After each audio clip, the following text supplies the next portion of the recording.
नमस्कार दोस्तों, स्वागत है आप सभी का आपके अपने YouTube चैनल ऑब्जेक्टिव सेंटर पर। दोस्तों, इस वीडियो में हम लोग बार्क के 20 महत्वपूर्ण क्वेश्चन देखेंगे जो कि केमिस्ट्री के क्वेश्चन है। अगर आप लोग बार्क का एग्जाम देने जा रहे हैं तो ये आपके लिए वीडियो काफी हेल्पफुल होगा। अगर आपको इसका पीडीएफ चाहिए तो पीडीएफ देखिए लेने के लिए दोस्तों आपको ये जो objective centre dot in official website है, आपको इस पर आना है और नीचे आपको जाना है। यहाँ पर एक सेक्शन दिखेगा स्टडी मटेरियल का, और यहाँ पर मिल जाएगा आपको BARC previous year question paper, और यहाँ से जाके अपना और भी सेट डाउनलोड कर सकते हैं। ठीक, आइए अब इस क्वेश्चन को हम लोग सॉल्व करते हैं। तो देखिए केमिस्ट्री के जो 20 क्वेश्चन है, जैसे ही दोस्तों उस पेज पर क्लिक करेंगे तो देखिए आपके सामने एक क्वेश्चन आ जाएगा। यहाँ से दोस्तों आप टेलीग्राम जरूर ज्वाइन कर लीजिएगा, या डिस्क्रिप्शन बॉक्स में आपको लिंक दिया गया है, आप लोग वहां से ज्वाइन कर सकते हैं। ठीक, बार्क का स्पेशल ग्रुप है, वो आपको डिस्क्रिप्शन बॉक्स में लिंक दिया गया है। अब देखिए दोस्तों, यहाँ पर जो पहला क्वेश्चन यहाँ पर है, देखिए आपको हिंदी और इंग्लिश दोनों भाषा में उपलब्ध रहेगा। ये पहला क्वेश्चन यहाँ पर करके ब्राउनियन गति की खोज किसने की थी? ऑप्शन है Isaac Newton, Mendel brown, Robert brown, John brown. तो देखिए दोस्तों, ब्राउनियन गति की खोज जो किया था वह किया था दोस्तों रॉबर्ट ब्राउन ने। ठीक, तो यहाँ पर आपका करेक्ट आंसर क्या हो जाएगा? ऑप्शन नंबर यहाँ पर सी करेक्ट हो जाएगा, रॉबर्ट ब्राउन। ठीक, तो रॉबर्ट ब्राउन यहाँ पर आपका करेक्ट आंसर हो जाएगा। अब इसमें दोस्तों मैं आपको बता दूं कि ब्राउनियन गति कहते किसे हैं। तो देखिए ब्राउनियन गति दोस्तों उसे कहते हैं जैसे कि जो भी कोलाइडी विलियन के कण होते हैं ना, वह विभिन्न दिशाओं में रैंडम यानी कि रैंडमली, जिसका कि कोई निश्चित दिशा ना हो, यानी कि टेढ़े मेढ़े व अनियमित रूप से गति करते रहते हैं, इसी को ही हम लोग क्या कहते हैं? ब्राउनियन गति कहते हैं। ठीक, तो यही हो गया आपका कोलाइडी विलियन के कण सदैव विभिन्न दिशाओं में गति करते रहते हैं, जिससे कि हम लोग ब्राउनियन गति कहते हैं, और इसकी खोज रॉबर्ट ब्राउन ने किया था। और दोस्तों मैं आपको बता दूं कि कोलाइडी जो विलियन होता है, यानी कि जो कोलाइड होता है, एक प्रकार का विषमांगी विलियन होता है। ठीक, तो कोलाइड क्या होता है हमारा? एक प्रकार का विषमांगी मिश्रण होता है। ये काफी पूछा जाता है क्वेश्चन आपसे एग्जाम में कि कोलाइडी विलियन कैसा है, कि आपका विषमांगी मिश्रण होता है। कौन सा मिश्रण होता है? तो विषमांगी मिश्रण। ठीक, तो कोलाइड कैसा होता है? विषमांगी मिश्रण। अब देखिए कोलाइड विलियन का मैं अगर उदाहरण बता दूं, कौन सा कोलाइड विलियन के उदाहरण, ये कोलाइड विलियन के उदाहरण, ये उदाहरण काफी ज्यादा पूछता भी रहता है। जैसे कि आप लोग यहाँ पर दूध देख लीजिए, दूध होता है। ठीक, स्याही हो गया। ठीक, स्याही हो गया, और देखिए क्या होता है? आपका रक्त हो गया। तो ये सब हमारे क्या हैं? कोलाइड विलियन के उदाहरण हैं। ठीक, तो ये हो गया दोस्तों आपका पहला क्वेश्चन कंप्लीट। अब देखिए दूसरा क्वेश्चन कह रहा है कि बेंजीन के एक अणु में दोहरे आबंध होते हैं। तो देखिए दोस्तों, बेंजीन के एक अणु में, यानी कि a molecule of benzene has how many number of double bond, यानी कि बेंजीन के एक अणु में कितने दोहरे आबंध होते हैं। तो इसको देखिए, बेंजीन का जो दोस्तों फार्मूला होता है, अगर मैं उसका स्ट्रक्चर बता के आपको दिखाऊं तो देखिए स्ट्रक्चर किस तरह से रहता है। यहाँ पर 6 कार्बन रहता है, इस तरह से आप लोगों को पता होगा। ठीक, 6 कार्बन रहता है, और एक एक अंतराल पर छोड़ के आपका डबल बॉन्ड रहता है। ठीक, बाकी सब आपका सिंगल बॉन्ड। तो यहाँ पर इस तरह से एक एक हाइड्रोजन यहाँ पर पास होगा, हाइड्रोजन हो गया। ठीक, ये हो गया। ठीक, अब देखिए, अब यहाँ पर C6H6, ये बेंजीन का यही फार्मूला क्या होता है? C6H6 यही होता है, और इसका स्ट्रक्चर यहाँ पर दिया गया है। अब इसमें दोहरे आबंध है, यानी कि डबल बॉन्ड इसमें कितने हैं? तो देखिए डबल बॉन्ड कितने हैं आपके? एक तो यहाँ पर है, दूसरा यहाँ पर है, तीसरा यहाँ पर है, तो 3 बॉन्ड है। आपका ऑप्शन नंबर यहाँ पर दूसरे का ए आंसर करेक्ट हो जाएगा, 3। कि बेंजीन के एक अणु में दोहरे आबंध की संख्या कितनी होती है? तो 3 होती है। ठीक, अब चलते हैं अगले क्वेश्चन पर। देखिए अगला क्वेश्चन है, तीसरा क्वेश्चन कह रहा है कि सल्फर की परमाणुकता क्या है? तो देखिए सल्फर की परमाणुकता, यानी कि बहुपरमाणुक है, द्विपरमाणुक है, एक परमाणुक है, या त्रिपरमाणुक है। तो देखिए दोस्तों, जो सल्फर होता है, इसका मैं अगर आपको बता दूं कि इसका जो अणु होता है, अणु मतलब अणुसूत्र, उसका दोस्तों आणविक रूप या अणुसूत्र कहिए तो ये होता है आपका S8। ठीक, S8 होता है। अब देखिए ये S8 कैसे रहता है? तो ये दोस्तों एक क्राउन की तरह रहता है। जैसे कि यहाँ पर मैं आपको इसका अगर फिगर बताऊं, जैसे कि S8 को, इसी को हम लोग कहते हैं कि क्राउन फिगर किसका रहता है? तो सल्फर का रहता है। जैसे कि यहाँ पर ये देखिए बनता है आपका किस तरह से, यहाँ पर मैं आपको दिखा दूं। यस, यस और यस, ये 3 परमाणु हो गए। फिर जस्ट इसके नीचे 2, 5 हो गए। 5 हो गए। फिर इसके यहाँ पर नीचे आप लोग कर लीजिए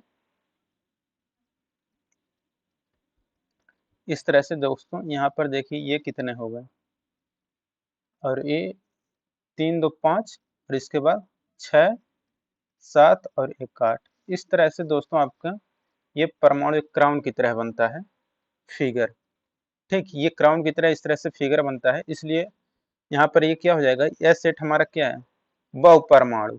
बहुपरमाणु यानी कि पॉली एटॉमिक। ठीक, तो यहाँ पर इसका तीसरे का ए आंसर करेक्ट हो जाएगा। जो सल्फर की परमाणुकता होती है वह बहुपरमाणुक होती है। और देखिए यहाँ पर इस तरह से आपको एक क्राउन की तरह बन रहा होगा फिगर। यहाँ पर मैं आपको दिखा दूं अगर, तो इस तरह से देखिए एक क्राउन की तरह यहाँ पर, जैसे राजा का मुकुट होता है वैसे यहाँ पर ये इसका फिगर बनता है।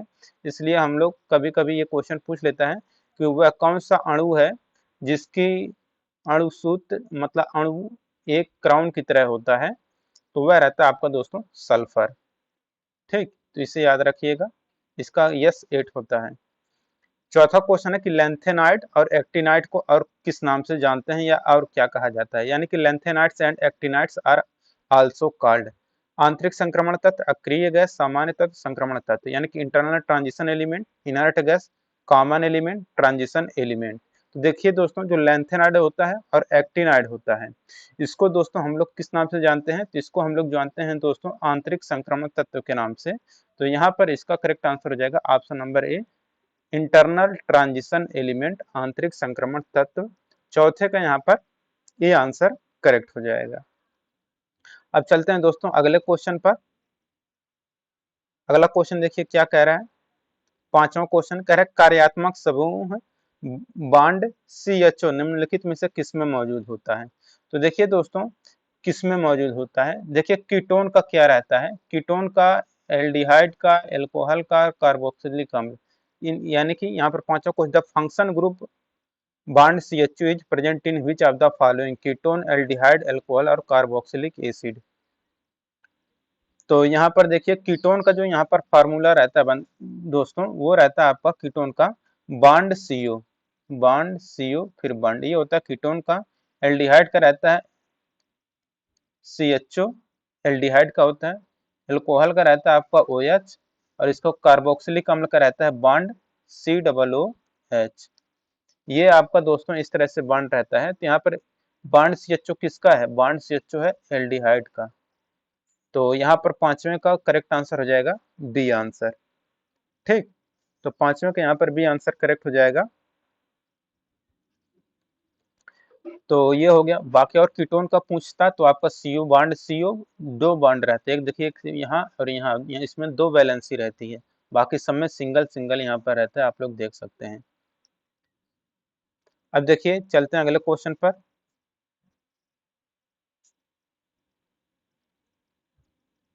तो अगला क्वेश्चन यहाँ पर देखिए, यहाँ पर है छठे नंबर का, कह रहा है P4H10 प्लस H2O, इसका बाद है यहाँ पर H3PO4। ठीक, कह रहा है समीकरण पर ध्यान दें और इस अभिक्रिया में जल के आवश्यक कण कितने हैं इससे आपको बताना है। तो देखिए दोस्तों कह रहा है pay attention to the equation P4O10 plus H2O H3PO4 there will be essential particles of water in this reaction, यानी कि इस रिएक्शन में दोस्तों बताना है कि इसमें कितने जल के कण उपस्थित हैं।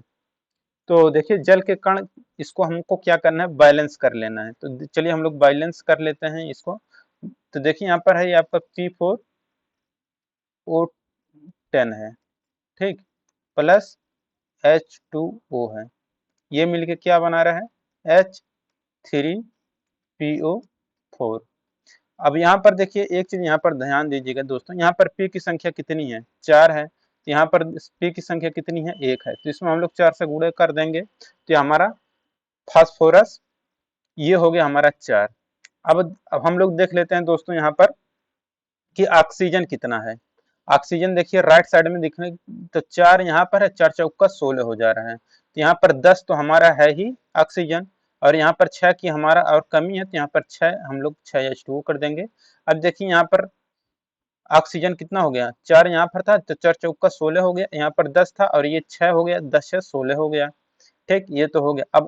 अब हाइड्रोजन चेक कर लेते हैं, तो हाइड्रोजन चेक करेंगे तो यहाँ पर 6 दूना 12 है और यहाँ पर 4 तियां 12 है, यानी कि अभी इक्वेशन हमारा सब कुछ संतुलित है। तो यहाँ पर देखिए पूछा गया था किसकी संख्या, तो जल की। तो देखिए जल हमारा यही है, इसी को ही हम लोग वाटर बोलते हैं, यानी कि जल। तो जल की संख्या कितनी हो गई यहाँ पर, 6। ऑप्शन नंबर यहाँ पर बी करेक्ट हो जाएगा। ठीक, तो छठे के यहाँ पर बी आंसर करेक्ट हो जाएगा। अब चलते हैं दोस्तों अगले क्वेश्चन पर। अब देखिए सातवां क्वेश्चन करें कि बैकेलाइट होता है एक रोधक, इंसुलेटर, सेमीकंडक्टर, उच्च प्रतिरोधी चालक, निम्न प्रतिरोधी चालक। यानी कि Bakelite is a insulator, semiconductor, high resistance conductor, low resistance conductor. तो देखिए दोस्तों नाम आपको पता होगा कि जो बैकेलाइट होता है दोस्तों, ये हमारा क्या होता है, एक प्रकार का रोधक इंसुलेटर होता है। यहाँ पर दोस्तों हमारा करेक्ट आंसर क्या हो जाएगा, ऑप्शन नंबर ए करेक्ट हो जाएगा, इंसुलेटर। ठीक, तो सातवें का यहाँ पर ए आंसर करेक्ट हो गया। अब चलते हैं अगले क्वेश्चन पर। अगला क्वेश्चन यहाँ पर देखिए 8वें नंबर का कह रहा है कि जो फेन पलवन विधि होता है उसमें अयस्क के चूर्ण को मिश्रण से भरी एक टंकी में रखा जाता है। तो किसमें, देखिए फेन पलवन विधि में अयस्क के चूर्ण को मिश्रण से भरे एक टंकी में रखा जाता है, यानी कि उसमें क्या रहता है, in the front flotation method, froth flotation method, और powder is placed in a tank containing the mixture. तो देखिए दोस्तों इसमें फेन पलवन विधि में अयस्क के चूर्ण को दोस्तों कौन से मिश्रण से भरी एक टंकी में रखा जाता है, तो रहता है दोस्तों जल और चीड़ का तेल। ठीक, यहाँ पर हो जाएगा जल और चीड़ का तेल करेक्ट आंसर हो जाएगा। ठीक, यानी कि यहाँ पर हो जाएगा option number B water and pine oil. ठीक, तो फेन पलवन विधि में अयस्क के चूर्ण को हम लोग जल एवं चीड़ का तेल से भरी एक टंकी में रखते हैं। यहाँ पर देखिए, यहाँ पर ये डैश आएगा, यहाँ पर चूर्ण को बाद यहाँ पर आपको डैश लगा दीजिएगा, इसके बाद यहाँ पर ये आ जाएगा मिश्रण। ठीक, यहाँ पर मतलब क्या भरा जाएगा, ऐसा रहेगा। ये हो जाएगा दोस्तों फेन पलवन विधि में अयस्क के चूर्ण को जल एवं चीड़ के तेल के मिश्रण से भरी एक टंकी में रखा जाता है। यहाँ पर आपका करेक्ट आंसर हो जाएगा ऑप्शन नंबर 8वें का बी। अब देखिए 9वां क्वेश्चन यहाँ पर कह रहा है कि गैलेना किसका मिश्रण है या किसका अयस्क है, सॉरी मिश्रण नहीं, गैलेना किसका अयस्क है, सीसा, तांबा, एल्युमिनियम, लोहा। यानी कि हुज और इज गैलेना। गैलेना का देखिए मैं दोस्तों सूत्र बता दूं, तो गैलेना होता है दोस्तों आपका पीबीएस। क्या होता है, पीबीएस। पीबीएस यही होता है गैलेना। तो इसमें हमारा पीबी क्या है, हमारा ये लेड है, इसी को हम लोग लेड को हम लोग क्या बोलते हैं, सीसा बोलते हैं। ठीक, ऑप्शन नंबर यहाँ पर ए करेक्ट हो जाएगा। अब देखिए तांबा किसमें किसमें पाया जाता है दोस्तों, तांबा देखिए आपका किसमें पाया जाता है, मैं बता दूं आपको, क्यूप्राइट में, क्यूप्राइट, या फिर दोस्तों कापर पायराइट, कापर पायराइट। सबसे ज्यादा कापर पायराइट रहता है, वो रहता है CuFeS2। ठीक, इसमें आपका कापर रहता है, देखिए इसमें कापर पाया जाता है। और देखिए एल्युमिनियम का सबसे फेमस रहता है आपका बॉक्साइट, बॉक्साइट। ये क्या होता है आपका Al2O3 होता है सबसे फेमस। लोहे का देखिए क्या होता है आपका, तो लोहे के लिए दोस्तों आपको मैग्नेटाइट जो होता है आपका, मैग्नेटाइट, वो रहता है आपका लोहा, उससे काफी ज्यादा निकलता है, तो वो उसका और रहता है। तो यहाँ पर मैंने सबके बारे में बता दिया है, तो आपसे एग्जाम में कुछ भी पूछ सकता है। ठीक, अब देखिए अगले क्वेश्चन पे चलते हैं। 10 नंबर का क्वेश्चन कह रहा है कि हथेली पर रखने पर निम्न में से कौन सा पिघल जाएगा। देखिए यहाँ पर है, एक चीज मैं बता दूं, हथेली पर रखने पर दोस्तों जो पिघलता है वो रहता है आपका गैलियम और सीजियम। क्यों, क्योंकि दोस्तों देखिए मैं आपको जो बताने जा रहा हूँ आप लोग ध्यान दीजिएगा। देखिए गैलियम और सीजियम ऐसी धातु होती हैं जो हथेली रखने पर धीरे धीरे पिघलना शुरू हो जाती हैं। क्यों होती हैं ऐसा, क्योंकि दोस्तों देखिए अगर मैं गैलियम की अगर बात करूं, तो गैलियम का दोस्तों यहाँ पर जो गलनांक होता है, गैलियम का गलनांक जो होता है, इसका अगर मैं टेम्परेचर बताऊं गैलियम का गलनांक का, ये होता है दोस्तों आपका 29.76 डिग्री सेल्सियस होता है। ठीक, और जो देखिए सीजियम रहता है आपका, सीजियम का जो गलनांक रहता है दोस्तों, इसका जो गलनांक होता है सीजियम का, ये रहता है आपका दोस्तों 28.4 डिग्री सेल्सियस। ठीक, तो ये रहता है आपका दोस्तों सीजियम धातु से। तो ये हो गया, इसीलिए दोस्तों यहाँ पर देख सकते हैं, और रूम के टेम्परेचर के आसपास ये मिलता जुलता ही रहता है, आप लोग देख सकते हैं। तो ये आपका टेम्परेचर कम होने के कारण ये क्या होता है, हथेली पर रखेंगे, रूम टेम्परेचर से भी ये समझिए कम ही रहता है। तो ये आपका क्या हो जाएगा, गैलियम और सीजियम। यहाँ पर आपका करेक्ट आंसर हो जाएगा ऑप्शन नंबर बी, गैलियम और सीजियम।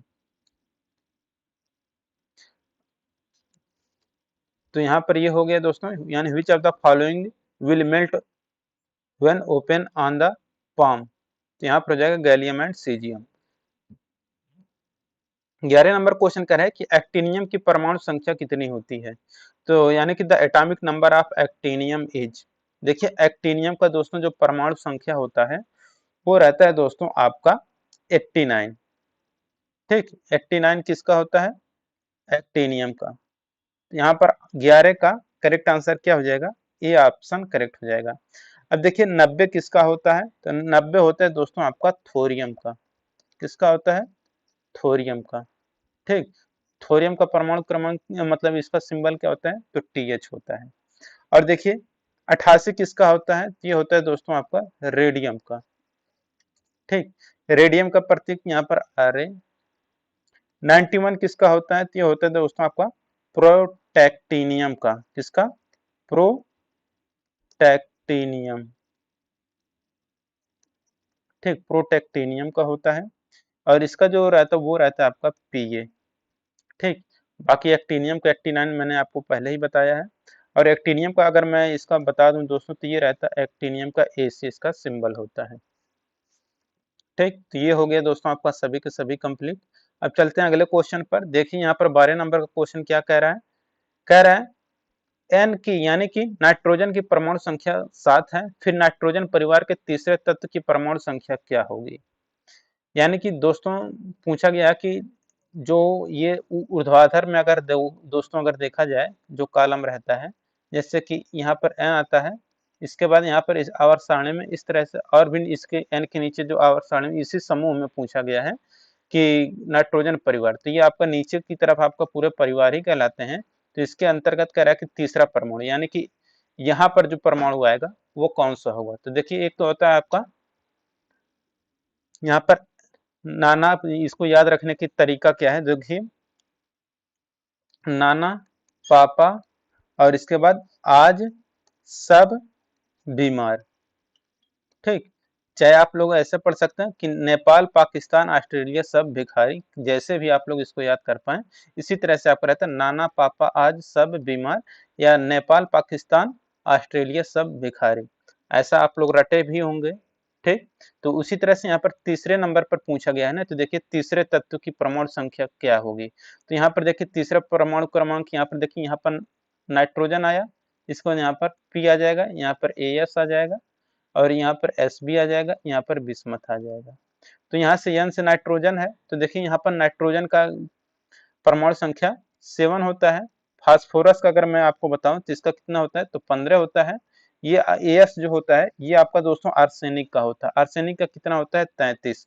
यही पूछा गया था, तो इसका करेक्ट आंसर क्या हो जाएगा, ऑप्शन नंबर डी करेक्ट हो जाएगा 33। यानी कि the atomic number of N is 7, then the atomic number of the third element of the nitrogen family is, यहाँ पर हो जाएगा आपका दोस्तों 33।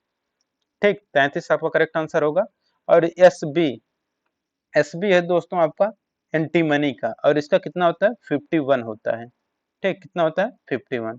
बिस्मथ का कितना होता है, तो बिस्मथ का होता है आपका दोस्तों 83 होता है। ठीक, तो आप कोई भी अगर आपसे पूछे, चाहे तीसरा पूछे, चाहे दूसरा पूछे, चौथा पूछे, पांचवा पूछे, कुछ भी पूछे, अब आप लोग बता ले जाएंगे। ठीक, तो इसी तरह से और भी क्वेश्चन बन सकते हैं।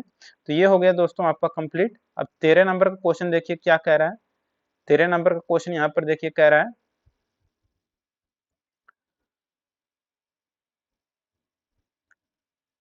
27 डिग्री सेल्सियस तापमान पर स्थित किसी आदर्श गैस को एक नियत दाब पर गर्म किया जाता है जब तक कि इस गैस का आयतन दोगुना ना हो जाए। गैस का अंतिम तापमान क्या होगा। कह रहा है an ideal gas at a temperature of 27 degree celsius is heated at a constant pressure unit the volume of the gas double the final temperature of the gas will be. तो यहाँ पर फाइनल टेम्परेचर के बारे में पूछा गया है। तो यहाँ पर देखिए इसको सॉल्व कैसे करेंगे हम लोग, इसको देखिए सॉल्व करने के लिए हम लोग क्या करेंगे, पहले यहाँ पर देखिए प्रारंभिक तापमान कितना दिया है, यानी कि यहाँ पर देखिए T1 का मान दिया है 27 डिग्री सेल्सियस, इसको हम लोग केल्विन में बदलेंगे तो हमारा कितना आ जाएगा 273 और प्लस 27 इक्वल टू कितना आ जाएगा हमारा 300 केल्विन आ गया। ठीक, अब देखिए ये तो हो गया T1 का मान, और आधा एक नियत दाब तक गर्म किया जाता है जब तक इस गैस का आयतन 2 गुना ना हो जाए, यानी कि पहले V1 का आयतन कितना था, V था, V2 को हमको क्या करना है 2 गुना करना है। कह रहे थे गैस अंतिम तापमान यानी कि T2 का मान पूछा गया क्या होगा। ठीक, तो यहाँ पर देखिए फार्मूला हम लोग क्या लगाएंगे, बॉयल का नियम, यानी कि इसमें टेम्परेचर क्या रहेगा, सॉरी बॉयल का नियम यहाँ पर नहीं लगेगा क्योंकि उसमें टेम्परेचर कांस्टेंट रहता है, इसमें हम लोग चार्ल्स का नियम लगाएंगे। तो चार्ल्स के नियम में दाब यानी कि क्या रहता है हमारा, नियत रहता है। तो देखिए नियत दाब यानी कि यहाँ पर चार्ल्स का नियम क्या कहता है, यहाँ पर चार्ल्स का जो नियम रहता है, चार्ल्स का नियम, चार्ल्स के नियम के अनुसार दोस्तों यहाँ पर देखिए आपका क्या दाब उसमें यहाँ पर क्या हो जाएगा हमारा कि V1 upon T1 equal to V2 upon T2, ये होता है हमारा चार्ल्स का नियम। तो अब यहाँ पर हम लोग पूरा मान रख लेते हैं, मान जब रखते हैं तो यहाँ पर देखिए V1 का मान हमारा V है और T1 का मान हमारे यहाँ पर 300 है, और इसके बाद ये कितना हो जाएगा V2 का मान हमारा 2V है, T2 का मान हमें दोस्तों ज्ञात करना है, T2 का मान। अब यहाँ से V से ये V कट जाएगा। ठीक, अब देखिए अब कितना हो जाएगा T2 इक्वल टू हमारा कितना आ जाएगा 600 आ जाएगा, T2 इक्वल टू कितना आ जाएगा 600 केल्विन में आएगा। ठीक, अब 600 केल्विन में से हम लोग दोस्तों क्या करेंगे कि 600 में से हम लोग 273 अगर घटा देंगे तो ये हमारा किस में आ जाएगा डिग्री सेल्सियस में। तो 600 में से 273 घटाएंगे तो हमारा कितना आ जाएगा 327 डिग्री सेल्सियस, यहाँ पर आ जाएगा हमारा करेक्ट आंसर। तो 327 डिग्री सेल्सियस यानी कि ऑप्शन नंबर यहाँ पर बी दिख रहा है, ऑप्शन नंबर यहाँ पर बी करेक्ट हो जाएगा। ठीक, तो हो जाएगा an ideal gas at temperature of 27 degree celsius heated at a constant pressure unit the volume of the gas double the final temperature of the gas will be 3 to 7 degree celsius. 13 के यहाँ पर B answer correct हो जाएगा। ठीक, 14 number question यहाँ पर देखिए क्या कह रहा है, कह रहा है हाइड्रोजन के समस्थानिक ड्यूटेरियम में कितने क्या होते हैं, ये कितने न्यूट्रॉन और प्रोटॉन होते हैं, इसको पूछा गया। यानी कि deuterium N isotope of hydrogen है 0 neutron and 1 proton, 1 proton and 1 neutron, 1 electron and 2 neutron, 1 neutron and 2 proton. तो यहाँ पर देखिए दोस्तों आपका कैसे इसको सोल्यूशन करना है। तो देखिए हाइड्रोजन के समस्थानिक कौन कौन से होते हैं, एक तो रहता है दोस्तों 1H1, ये होता है आपका प्रोटियम, दूसरा होता है 1H2, सॉरी ये 1H2, 1H2 और एक होता है 1H3, ये आपका पहला वाला होता है प्रोटियम, दूसरा होता है ड्यूटेरियम, ये तीसरा होता है आपका ट्राइटियम। ठीक, प्रोटियम ड्यूटेरियम और ट्राइटियम। अब यहाँ पर देखिए हाइड्रोजन के समस्थानिक ड्यूटेरियम में ये है आपका दोस्तों ड्यूटेरियम, ये वाला ड्यूटेरियम ये हो गया। इसमें इलेक्ट्रॉन कितने हैं, तो इलेक्ट्रॉन तो देखिए यहाँ पर जो है यानी कि इलेक्ट्रॉन एक हो गए। ठीक,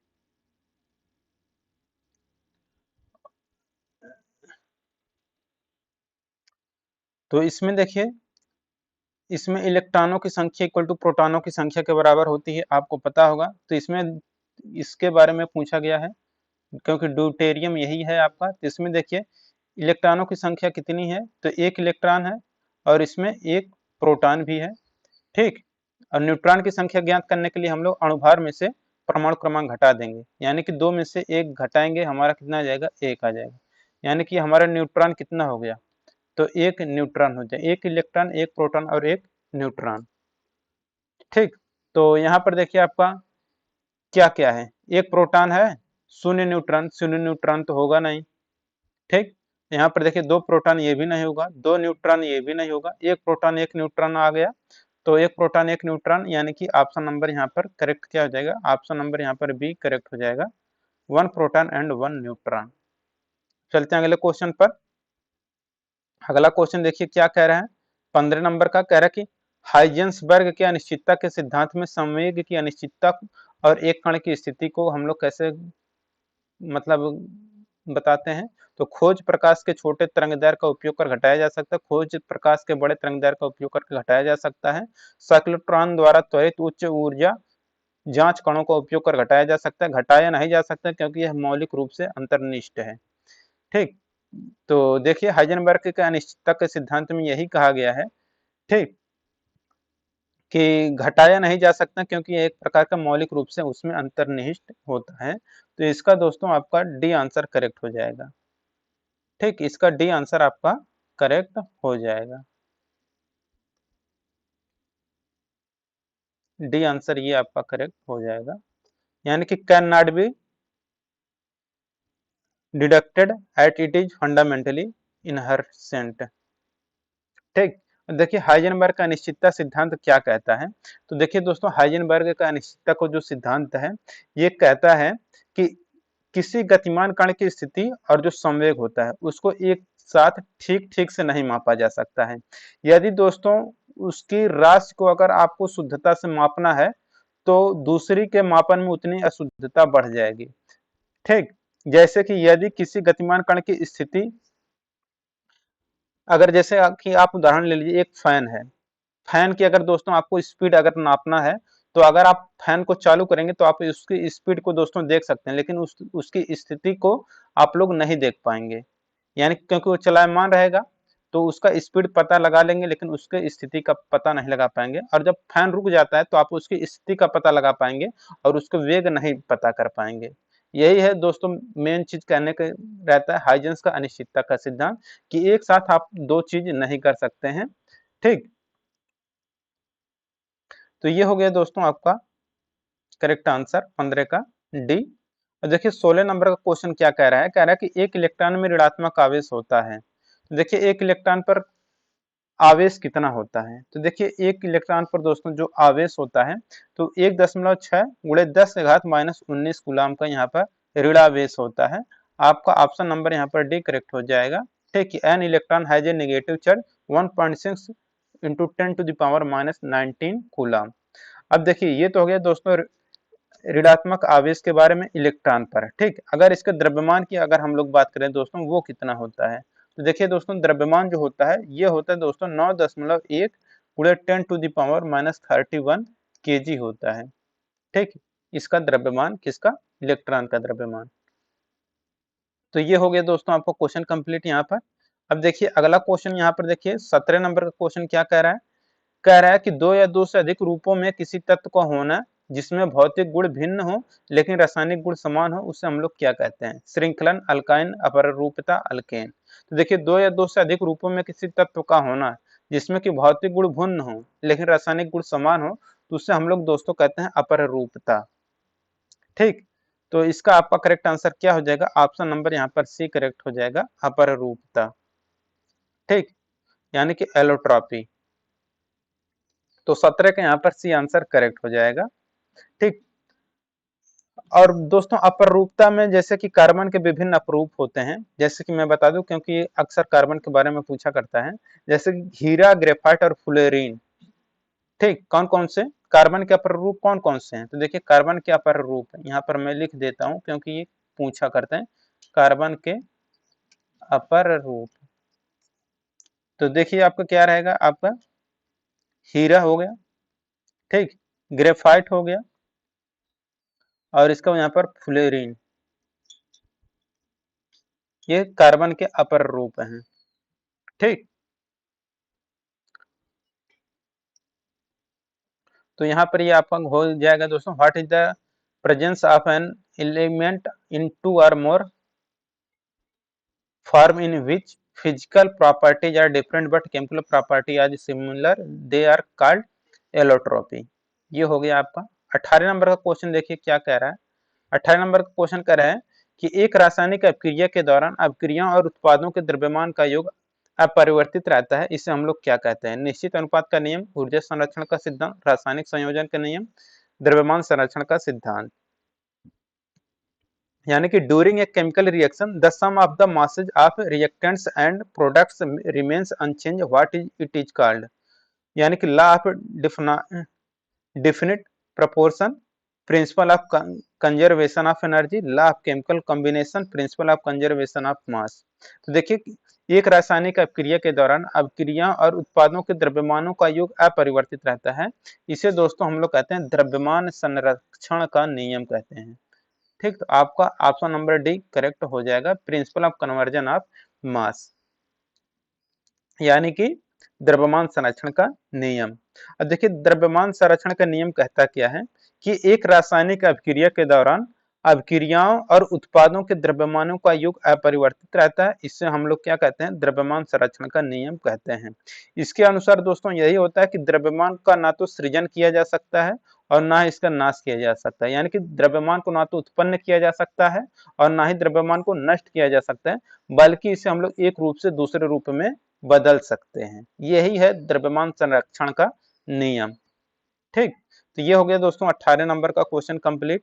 अब देखिए 19 नंबर का क्वेश्चन क्या कह रहा है? कह रहा है कि अभी तक वैज्ञानिकों द्वारा पदार्थ की कितनी अवस्थाएं तय की गई हैं? तो देखिए दोस्तों, अभी तक वैज्ञानिकों के द्वारा 5 अवस्थाएं तय की गई हैं। पहले आप लोग 3 ही जानते थे, तो मुख्य रूप से 3 ही आप लोग पहले समझते थे, जो कि ठोस, द्रव, गैस जानते थे, लेकिन अब 5 हो चुकी हैं। कौन कौन सी हो चुकी हैं मैं आपको बता देता हूं। तो देखिए, जो कि 3 तो आप जानते होंगे कि ठोस, दूसरा द्रव, तीसरा गैस, चौथा आपका कौन सा है? तो चौथा है आपका प्लाज्मा। पांचवा कौन सा है? तो Bose Einstein condensate, Bose Einstein condensate. ठीक, ये पांचवा है। तो ये हो गए पदार्थ की 5 अवस्थाएं। तो ये हो गया how many state of matter have been determined by scientist so far, तो हो जाएगा 5। अब अगले क्वेश्चन पर चलते हैं। 20 नंबर का क्वेश्चन कह रहा है कि मिश्रण प्रकृति में हो सकता है समांगी, विषमांगी, समांगी और विषमांगी दोनों। तो देखिए दोस्तों, इस क्वेश्चन को करने से पहले मैं आपको बता दूं कि दोस्तों आपको नीचे टेलीग्राम का एक ग्रुप दिया गया है जो कि बार्क का है, यहाँ पर देखिए, या फिर बार्क 2023 नाम से है। ठीक, जैसे कि यहाँ पर आप लोग दोस्तों देख सकते हैं, यहाँ पर देखिए बार्क 2023 नाम से एक टेलीग्राम चैनल है। आप लोग दोस्तों इसको जरूर ज्वाइन कर लीजिएगा, क्योंकि दोस्तों यहाँ पर बार्क के काफ़ी सारे स्टूडेंट हैं। तो आप लोग इसको ज्वाइन अगर कर लेते हैं दोस्तों, तो आपका कोई भी डाउट होता है आप यहाँ से प्राप्त कर सकते हैं। बाकी आप लोगों के लिए यहाँ पर ऑब्जेक्टिव सेंटर टेलीग्राम ग्रुप भी है, आप लोग चाहें तो इसे भी ज्वाइन कर सकते हैं। यहाँ से आप पीडीएफ भी प्राप्त कर सकते हैं। और देखिए सॉल्यूशन और ये सब दोस्तों ऑफिशियल वेबसाइट पर जब जाएंगे, पीडीएफ आप लोग अगर डाउनलोड करना चाहते हैं तो यहाँ से देखिए objective centre dot in official website से दोस्तों आप अपना पीडीएफ डाउनलोड कर सकते हैं। बस क्या करिएगा, यहाँ पर एक स्टडी के एक सेक्शन देखिएगा, यहाँ से डाउनलोड कर सकते हैं, या होम पेज पर ही आप लोग दोस्तों नीचे जाएंगे तो यहाँ पर एक सेक्शन मिलेगा स्टडी मटेरियल का, यहाँ से जाके अपना पेपर डाउनलोड कर सकते हैं। अब देखिए यहाँ पर प्रकृति, मिश्रण प्रकृति में हो सकता है। तो देखिए मिश्रण जो प्रकृति मतलब मिश्रण की जो प्रकृति होती है, यह समांगी और विषमांगी दोनों हो सकता है। ठीक, यानी कि ऑप्शन नंबर सी करेक्ट हो जाएगा, बोथ होमोजीनियस एंड हेट्रोजीनियस। आपका ऑप्शन नंबर सी यहाँ पर करेक्ट हो जाएगा। तो दोस्तों यहाँ पर ये बार्क के कुछ 20 इंपॉर्टेंट क्वेश्चन हैं। अगर आपको वीडियो अच्छा लगा हो तो वीडियो को लाइक करिए और अपने दोस्तों के साथ शेयर करिए। और जो लोग दोस्तों बार्क 2023 टेलीग्राम ग्रुप में नहीं जुड़े हैं, आप लोग जरूर जुड़ जाइए, या फिर दोस्तों व्हाट्सएप का जो लिंक है बार्क का, वो भी आपको डिस्क्रिप्शन बॉक्स में दिया गया है, आप लोग उसे जरूर ज्वाइन कर लें। लेंगे नेक्स्ट वीडियो में। Thank you.